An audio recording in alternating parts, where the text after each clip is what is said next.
Welcome to the Secrets of College Planning. I'm your host, Anthony Uva, and today we're going to get some insight into Gen Zs. My guest today is Mark Beal. He is the author of Gen Z Graduates to Adulthood. Welcome to the show. Thank you for having me. Glad to be back. Yeah. Glad to be back. So this is, I think, the third or fourth time you've been here now. It is. The first time was we had the book, my first book, 101 Lessons They Never Taught You in College. But then I think you brought me back for sure for 101 Lessons They Never Taught You in High School about going to college, which was perfect for this show. And now we have my third book on Generation Z. Okay. So we know you went to Rutgers University and then writing the book. So let's get into the book. Sure. Give us a little synopsis of why you wrote the book. Yeah, absolutely. I think it was August of 2021, so just over a year ago, and I just had, again, one of these light bulb moments, which is where I come up with a lot of these ideas for the book. They're just light bulb moments.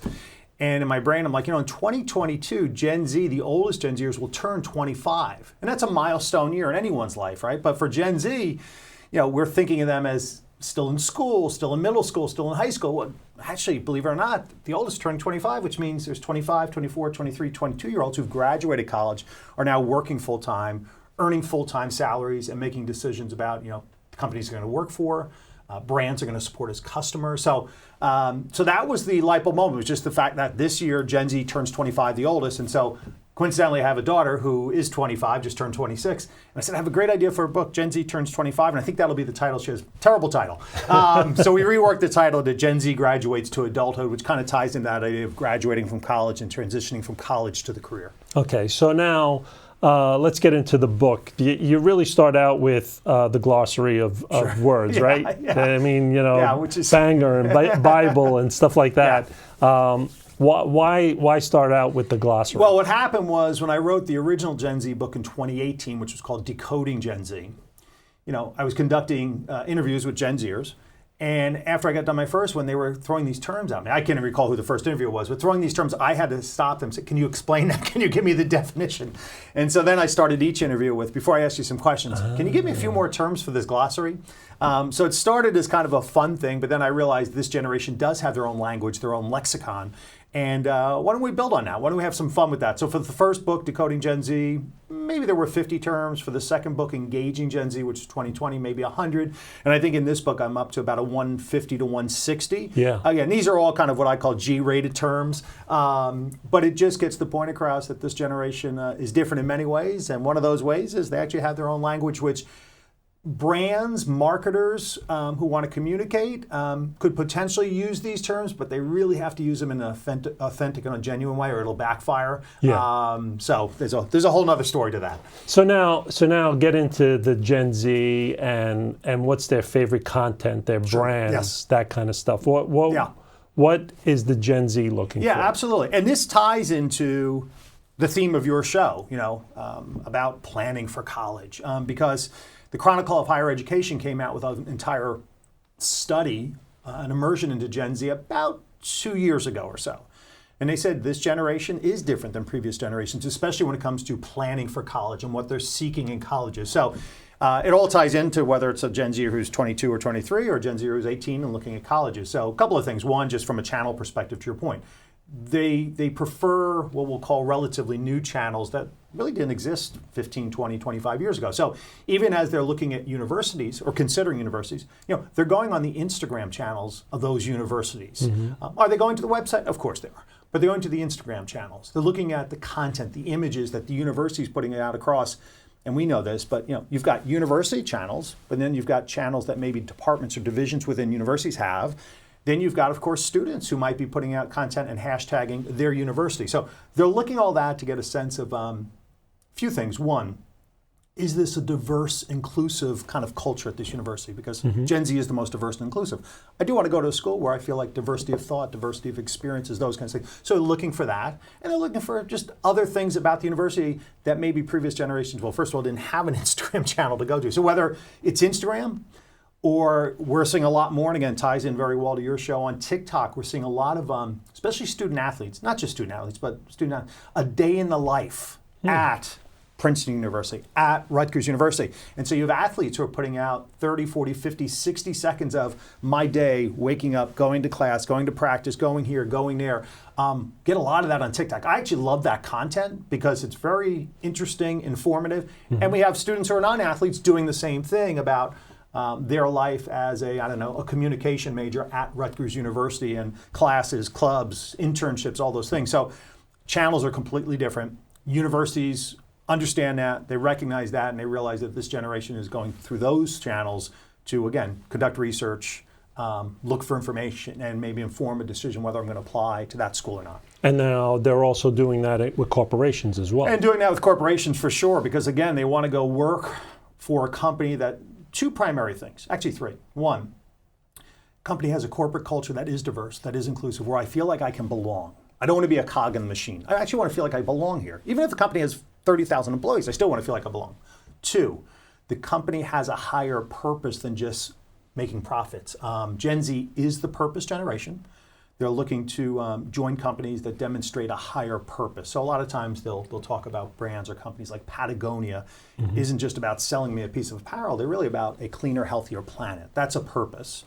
So those are two of the things they're looking for. The other, which has only come up in the last year or so, and Gen Z is really leading the conversation on this, and again, all Gen Zers, college-age Gen Zers, those who graduate. But mental health is a top priority, a top focus area, a top goal-setting area. And so I saw a lot starting with the class of 22, so those who graduated earlier this year, they'd call and say, hey, good news, I got the job, I secured the job, and guess what? They're giving me mental health days as a benefit. Earlier this year, we had World Mental Health Days. First time ever that I can recall companies big and small closing on that day to give all employees, Gen Zers, millennials, Xers, and boomers, the chance to recharge, rest, that kind of thing, refresh. So that's another area that's become a focus of theirs that is now transferring over to the workplace, and employers are listening because they are actually, a new benefit that, again, maybe in the old days you called it sick days or you called it PTO, but in 2022 now, they're calling it mental health days, and it is attractive and appealing to Generation Z. So is this the way employers are enticing them to come to their company? It's a combination of factors, right? We're in a very interesting place post-pandemic. The world has changed, as we all know. Yeah. I don't quote me on this, I don't know if we're ever going to return to 5 days in the office, right? I don't think we will. So with that, there's a combination of key considerations. One is, again, diverse in corporate culture where I can feel like I belong. Two is a company that cares about me as an individual, cares about me, my career development, cares about my work-life balance, cares about my mental health. Then, of course, work location, remote work, hybrid work from anywhere. What I'm getting from the Gen Zers who I speak to is, that hybrid seems to be the ideal situation. If I can go somewhere and, I go in a day or 2 or 3 a week, we connect directly, face-to-face, have meaningful meetings and conversations, but that idea that maybe 1 or 2 or even 3 days, I don't have to make the commute. I can work right from my living room or from my kitchen or whatever. That seems to be the ideal situation. And I think employers are all trying to figure that out now. And it's a process. So now how are the marketers trying to market the Gen Zs? Well, the key from a marketing standpoint, again, there's 3 or 4 key elements. One is content channels. Gen Z is not watching Good Morning America and the Today Show. They're not picking up an old-fashioned newspaper. Doesn't mean they're not consuming news and information. So from a marketing perspective, as I like to tell them, first you have to start at the big 3. The big 3 are YouTube, TikTok, and Instagram. If your brand doesn't have a presence on there, Gen Z is never even going to see you or hear about you or engage with you. And other channels beyond that, of course, from Twitch to Clubhouse to you name it. That's 1. 2, they're looking to support brands as customers, brands that are purposeful in how they respond to things like the milestone events of 2020. So Gen Z will conduct research and learn, is this brand purposeful or are they looking just for a transactional relationship? Ad Age had a great story with a great headline. Gen Z doesn't want to buy your brand, they want to join your brand. Meaning Gen Z actually wants to be part of your brand. They want to actually be a fan of your brand. They want to advocate your brand, tweet and post about it. Much different relationship than previous generations where it was just transactional.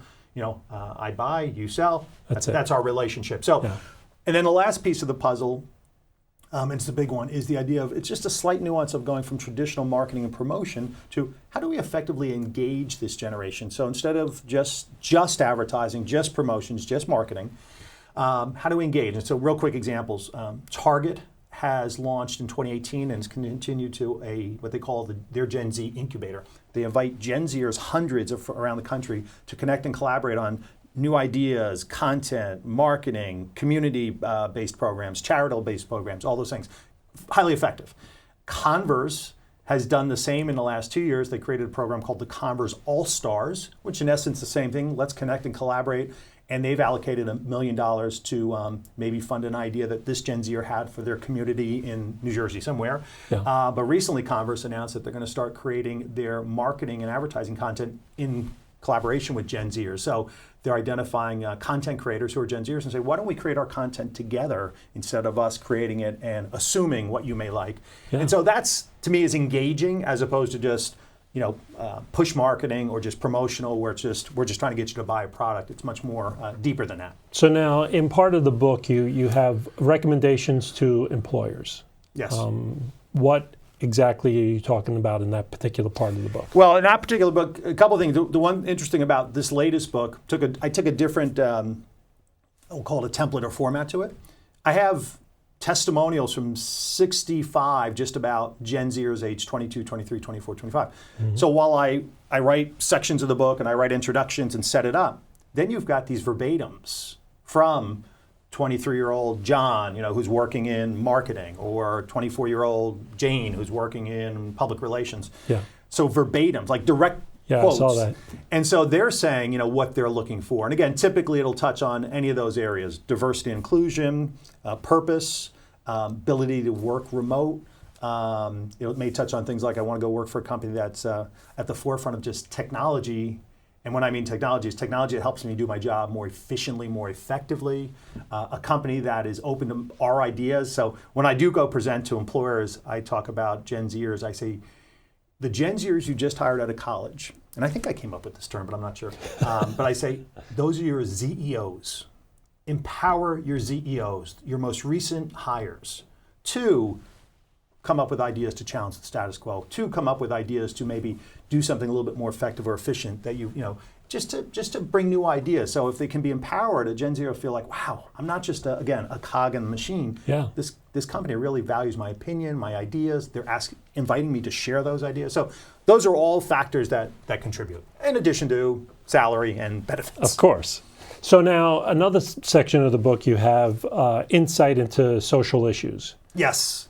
Right? Yes. So that is all about the issues that are going on in the world and since 2020? Yeah, I think since 2020, because since 2020, companies of all sizes, big and small, have had to take a look at themselves and said, are we purposeful? Do we act with a purpose? Do we operate with a purpose? Whether that purpose is working in a way that's contributing to a better environment, whether that's working in a way that's more diverse, more inclusive, a focus on women's rights, whatever it might be. And so within that, since again Gen Z is the purpose generation, I thought, well, what social issues are important to you, and just share some of that. So it really crossed a lot of those areas. Do you see some of those issues coming up in the college environment, in the universities? I think they do. I don't. As a professor and a professor of public relations and marketing, I start every class with 15 minutes of what I call real-time, real-world marketing. And so what we do is we look in the last 24, 48, 72 hours, what's happened in the world. So I bring that in through, for lack of a better word, current news, current events, current marketing. So to your point, this week we'll probably talk quite about what's going on at Twitter right now, since Elon Musk took over Twitter, right? And that ties into kind of societal issues in a number of areas. We may talk about brands' responses to Kyrie Irving recently, like Nike and others. And so that ties into kind of societal issues. So I bring it in that way because each and every class we start with the current news, the current marketing, the current public relations. But I also try to just empower students to be able to voice their opinion about anything, again, within the context of what we're teaching. And again, Mike, I'm not teaching, the sciences. I'm not teaching, Statistics. Now, do you get a lot of arguments from students starting that up? I would say we get a lot of just discussion, collaborative discussion. I don't recall. Do they come up with some type of resolution to it? Yeah, they do. In fact, I just finished assignment with 70 of my seniors who are in a 400 level integrated marketing class, where they were to research and analyze brands that do act and operate in a purposeful manner, following the milestone events of 2020, and then analyze it and come back with, but how could they even be more purposeful in their approach? So strategic recommendations on how this brand could even be more purposeful. So even if they identified Ben & Jerry's or Dove or Patagonia as a purposeful brand, good. What else could they be doing now that would be even more meaningful to you, your generation, and other individuals? Do you ever come up where someone actually gives you a great idea and you Always. go, I think you should actually bring that to the company? Well, what's funny is in that same course, so I teach 2 sessions of this course, which again, it's a 400 level integrated marketing communication course. So we look at advertising, public relations, digital media, social media. And we actually, and we'll start this next week, we actually participate in a real world RFP, a request for proposal. So each semester I arrange for a company to provide us a request for proposal. So the students act as if they're in an agency, just like a Madison Avenue agency, and they develop an entire recommendation for a campaign, an integrated marketing campaign. And often I will pretty much take them all, but I'll send those back to the chief marketing officer or the head of marketing company and say, really take a look at, page 5 here. There's some strong recommendations that I think you should be considering implementing. So, yeah. Wow. And so for the students, and that goes back to the idea of planning for college. The Chronicle of Higher Education said students are looking for experiential learning. That's an example, I think, of experiential learning. I'm diving into a real-world assignment from a real-world company. I'm going to respond with my recommendations, both strategic and creative. I'm going to submit that to this company. Ultimately, I'll give them a grade for it, obviously. But then that goes on their resume, that can go on their LinkedIn, that can be part of the conversation they have with an employer who say, believe it or not, I've already participated in an RFP assignment as part of my course this senior year. I think that's a point of difference. I don't think every student across America is doing that. I really don't. So it's something unique and different. And I know students who are now graduated who've said, I used that when I conducted my job interview and I made that part of my personal storytelling. Wow. So now do you get a lot of students that actually come back to you and say, Professor Beal, this is great? Oh, yeah. Oh, no, all the time. No, the students really, they love that participating in, again, what we call it, again, on Madison Avenue, you call it an RFP. It means the invitation to participate for the chance to win business, right? So if you're an agency. Yeah. So they're going through the same thing, but obviously they're submitting it, and after that it kind of ends with their grade. But they do, they just love that it's, one, for every student in the class, they've never done this before. This is brand new. So it's not like they say, I did this 2 years ago. Yeah. 2, it's real world. I'm not making up an assignment about a widget company. This is about a real world company. And 3, it's something that I think does differentiate them when they do go interview, and if they're competing against 50 or 100 other candidates, I don't think any other candidate in that pool is going to say, by the way, I've already competed in an RFP process, where my students can say that. Yeah, that's fantastic. Yeah. That's something that are a lot of schools picking up that? I don't know. I know I do it, but I come from that world. Yeah. I come from the agency world. I don't come from a traditional academic world. So where do you see Gen Z's 10 years from now? Oh, great question. I was asked that question at when I spoke about a year ago, and so the last section of the book, I just asked them the same sort of question. Personally, professionally, where do you see yourselves? And I thought it was interesting. The responses from those 60 to 65 Gen Zers, I don't recall if any of them were, I want to be making millions of dollars. I don't think I got that. I want to have balance in my life. I want to have balance between family, work, business. I want to contribute to a better society. I want to do work that's meaningful. Again, we can go through all 65, but that was kind of the themes that came to the top, as opposed to just, I want to make a lot of money. I don't know if that even came through at all. So are you starting to see companies out there changing a lot of the what's going on, where, these Gen Zers, they don't want to be just part of a back and forth type of thing. Correct. You're the employer, I'm the employee. Yeah. Yeah. They want something more than just that. I think we are. I know it's a small sample size, but even like companies now giving mental health days as a benefit, to me that's maybe a small benefit or one benefit, but it's representative of something larger. I care about you as an employee. I want to make sure you feel very good about what we're doing here. I want to make sure you feel you have a work-life balance. I want to make sure you feel comfortable that on a day that you're just not maybe up for it. You can feel comfortable and say, I'm not going to make it in today. I think that's one example, but I do think we're seeing a lot more companies empowering employees to evolve in their positions, grow in their positions, whether it's go to conferences, take courses, whatever it might be. But it's a challenge to recruit any employee, right? No matter the company, it's a challenge. Once you have them, now you want to retain them. You don't want to have a revolving door where we hire, they leave, we hire, they leave. So by doing some of these things, being more purposeful, recognizing work-life balance, awarding or giving mental health days, being mindful of hybrid work situations, all these different things. I mean, there's many factors, but that's going to contribute to better retention. And again, the revolving door doesn't help anyone, because by bringing someone in, they leave 6, 9, 12 months later. That's so once you recruit, you do want to retain, and all these things contribute to retention. So now, who's in the schools right now? Is that the Alpha generation? No. So we've got currently, the oldest Gen Zers were born in 1997, right? So we have about 4 or 5 graduating classes, class of 22, 20, 21, maybe 19, who are now working. Yeah. But Gen Zers go right to about 2012, so 97 to 2012, 15 years. So your youngest Gen Zers are only 10. So they're in 3rd grade, 4th grade. Okay. So the bulk of Gen Zers are still in elementary school, middle school, high school, and college, and we only have 3 or 4 classes that have graduated college. So the bulk are still coming through the educational system. We'll still be graduating high school and college, and we'll be joining the workforce for the next 12, 11, 10 years, which is why there's such an important cohort for employers and also for marketers, because we're just at the front end of these Gen Zers. Yeah. So we're coming to the end of a show. Usually I ask my guests, and you've been here a few times, what advice do you want to give to the parents, the students? They're going through all of this. They have Gen Zers as their kids. What advice do you want to give them? Well, a couple of pieces of advice. One, we've talked about this a lot with my seniors in college who are now starting to transition to search for jobs. It will happen at their pace. Don't let anybody put pressure on you to get the right job, go to the right school. Navigate it. It will happen, but just, everyone's on a unique journey. Everybody's on a unique journey. Don't pressure on, don't push anyone. Don't force someone to follow this path, right? I get the chance periodically. Principals of high schools ask me to come in, and when I do, I present the idea of pursue your passions, dream big, anything is possible. And that applies to even going to college, right? What's your passion? Maybe mom and dad were lawyers, but your passion is you want to be a content creator. That's fine. Let them pursue that passion, right? See where it might take them now. So I think that's the thing I've been discussing lately with my seniors in colleges. They're transitioning to careers. You're going to have a lot of noise. There's a lot of noise.